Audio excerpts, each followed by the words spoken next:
ஏசாயா 37 அதிகாரம்.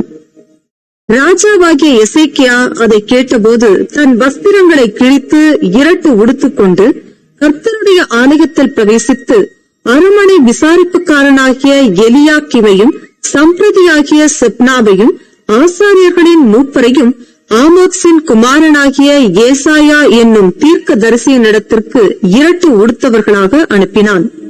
இவர்கள் அவனை நோக்கி, இந்த நாள் நெருக்கமும் கண்டிதமும் தூஷணமும் அனுபவிக்கிற நாள். பிள்ளை பேரு நோக்கியிருக்கிறது, பெறவோ பலன் இல்லை. ஜீவனுள்ள தேவனை நிந்திக்கும்படி அசீரியா ராஜாவாகிய தன் ஆண்டவனால் அனுப்பப்பட்ட ரப்சாக்கே சொன்ன வார்த்தைகளை உமது தேவனாகிய கர்த்தர் கேட்டிருக்கிறார். உமது தேவனாகிய கர்த்தர் கேட்டிருக்கிற வார்த்தைகளின் நிமித்தம் தண்டனை செய்வார். ஆகையால் இன்னும் மீதியாயிருக்கிறவர்களுக்காக விண்ணப்பம் செய்வீராக என்று எசேக்கியா சொல்லச் சொன்னார் என்றார்கள்.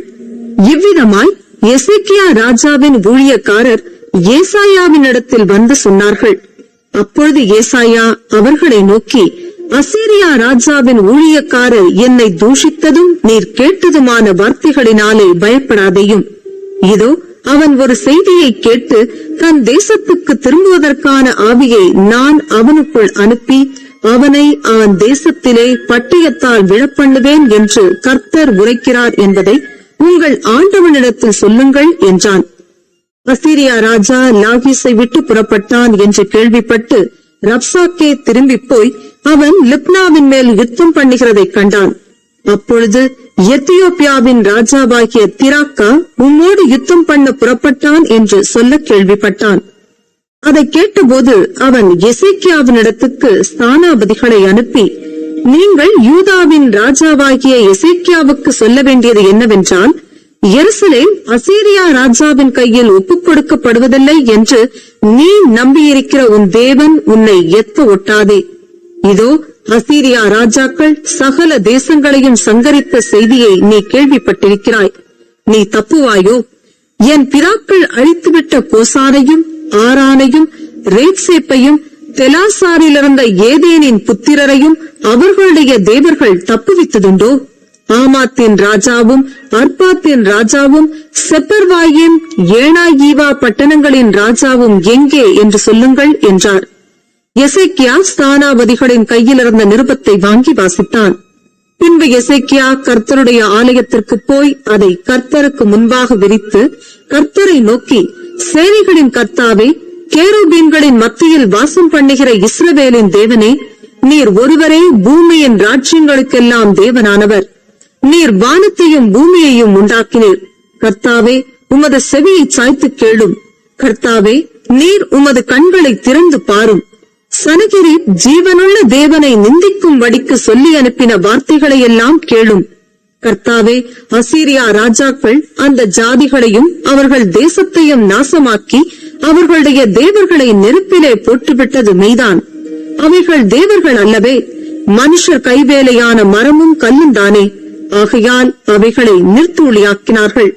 இப்போதும் எங்கள் தேவனாகிய கர்த்தாவே, நீர் ஒருவரே கர்த்தர் என்று பூமியின் ராஜ்யங்கள் எல்லாம் அறியும்படிக்கு எங்களை அவன் கைக்கு நீங்களாக்கி ரட்சியும் என்று விண்ணப்பம் பண்ணினான்.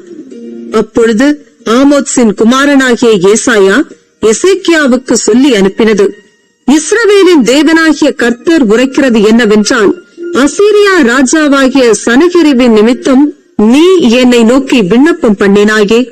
அவனை குறித்து கர்த்தர் சொல்லுகிற வசனமாவது, சீயோன் குமாரத்தியாகிய கன்னியாஸ்திரீ உன்னை இகழ்ந்து உன்னை பரியாசம் பண்ணுகிறாள். எருசலேம் குமாரத்தி உன் பின்னாலே தலையை துலுக்குகிறாள். யாரை நிந்தித்து தூஷித்தாய்? யாருக்கு விரோதமாய் உன் சத்தத்தை உயர்த்தினாய்? நீ இஸ்ரவேலின் பரிசுத்தருக்கு விரோதமாய் அல்லவோ உன் கண்களை மேட்டிமையாய் ஏறெடுத்தாய். உன் ஊழியக்காரரை கொண்டு நீ ஆண்டவரை நிந்தித்து, என் ரதங்களின் திரளினாலே நான் மலைகளின் கொடுமுடிகளுக்கும் லீபனோனின் சிகரங்களுக்கும் வந்து ஏறினேன். அதன் உயரமான கேதுரு மரங்களையும் உச்சிதமான தேவதாரு விருட்சங்களையும் நான் வெட்டி உயர்ந்த அதன் கடைசி எல்லை மட்டும் அதன் செழுமையான வனம் மட்டும் வருவேன் என்றும், நான் கிணறு வெட்டி தண்ணீர் குடித்தேன். என் உள்ளங்காலினால் அரணிப்பான இடங்களின் அகழிகளை எல்லாம் வறளவும் பண்ணினேன் என்றும் சொன்னாய். நான் வெகு காலத்துக்கு முன் அதை நியமித்து பூர்வ நாட்கள் முதல் அதை திட்டம் பண்ணினேன் என்பதை நீ கேட்டதில்லையோ? இப்பொழுது நீ அரணான பட்டணங்களை பாழான மண்மேடுகளாக்கும்படி நானே அதை சம்பவிக்க பண்ணினேன். அதனாலே அவைகளின் குடிகள் கை இழைத்தவர்களாகி கலங்கி வெட்கப்பட்டு வெளியின் புண்டுக்கும் பச்சிலைக்கும் வீடுகளின் மேல் முளைக்கும் புல்லுக்கும் ஓங்கி வளரும் முன் தீந்து போம் பயிருக்கும் சமானமானார்கள். உன் இருப்பையும் உன் போக்கையும் உன் வரவையும் நீ எனக்கு விரோதமாய் கொந்தளிக்கிறதையும் அறிவேன். நீ எனக்கு விரோதமாய் கொந்தளித்து வீரியம் பேசினது என் செவிகளில் ஏறினபடியினாலே நான் என் துரட்டை உன் மூக்கிலும் என் கடிவாளத்தை உன் வாயிலும் போட்டு நீ வந்த வழியே உன்னை திரும்ப பண்ணுவேன். உனக்கு அடையாளமாயிருப்பது என்னவென்றால், இந்த வருஷத்திலே தப்பி பயிராகிறதையும் 2ஆம் வருஷத்திலே தானாய் விளைகிறதையும் சாப்பிடுவீர்கள். 3ஆம் வருஷத்திலோ விதைத்து அறுத்து திராட்சை தோட்டங்களை நாட்டி அவைகளின் கனிகளை புசிப்பீர்கள். யூதா வம்சத்தாரில் தப்பி மீந்திருக்கிறவர்கள் மறுபடியும் கீழே வேர் பற்றி மேலே கனி கொடுப்பார்கள். மீதியாயிருக்கிறவர்கள் எருசலேமிலும், தப்பினவர்கள் சீயோன் மலையிலுமிருந்து புறப்படுவார்கள். சேனைகளுடைய கர்த்தரின் வைராக்கியம் இதை செய்யும். ஆகையால் கர்த்தர் அசீரியா ராஜாவை குறித்து, அவன் இந்த நகரத்துக்குள் பிரவேசிப்பதில்லை, இதன் மேல் அம்பு எய்வதும் இல்லை, இதற்கு முன்பாக கேடகத்தோடே வருவதும் இல்லை, இதற்கு எதிராக கொத்தளம் போடுவதும் இல்லை. அவன் இந்த நகரத்துக்குள் பிரவேசியாமல் தான் வந்த வழியே திரும்பி போவான். என் நிமித்தமும் என் தாசனாகிய தாவீதின் நிமித்தமும் நான் இந்த நகரத்தை ரட்சிக்கும்படிக்கு இதற்கு ஆதரவாய் இருப்பேன் என்பதை கர்த்தர் உரைக்கிறார் என்று சொல்லி அனுப்பினான். அப்பொழுது கர்த்தருடைய தூதன் புறப்பட்டு அசீரியன் பாளையத்தில் 185,000 பேரை சங்கரித்தான். அதிகாலமே எழுந்திருக்கும் போது இதோ அவர்கள் எல்லாரும் செத்த பிரேதங்களாய் கிடந்தார்கள். அப்பொழுது அசீரியா ராஜாவாகிய சனகிரி பிரயாணப்பட்டு திரும்பி போய் நினிவேயில் இருந்து விட்டான்.